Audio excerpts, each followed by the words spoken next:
الحمد لله رب العالمين الرحمن الرحيم مالك يوم الدين إياك نعبد وإياك نستعين اهدنا الصراط المستقيم صراط الذين أنعمت عليهم غير المغضوب عليهم ولا الضالين. بسم الله الرحمن الرحيم. لا أقسم بيوم القيامة ولا أقسم بالنفس اللوامة أيحسب الإنسان أن لن نجمع عظامه بلى قادرين على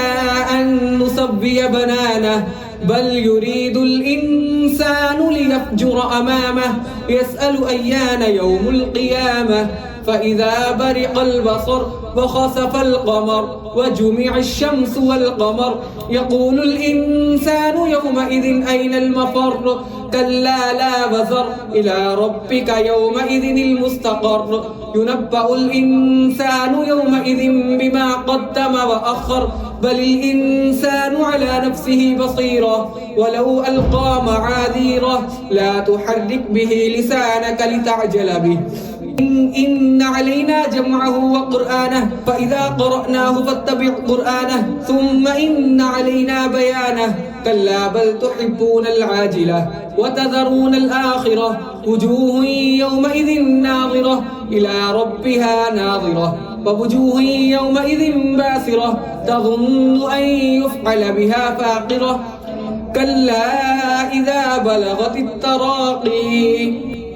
وقيل من راق وظن أنه الفراق والتفت الساق بالساق إلى ربك يومئذ المساق فلا صدق ولا صلى ولكن كذب وتولى ثم ذهب إلى أهله يتمطى أولى لك فأولى ثم أولى لك فأولى أيحسب الإنسان أن يترك سدى ألم يكن نطفة من مني يمنى ثم كان علقة فخلق فسوى فجعل منه الزوجين الذكر والأنثى أليس ذلك بقادر على أن يحيي الموتى الله أكبر.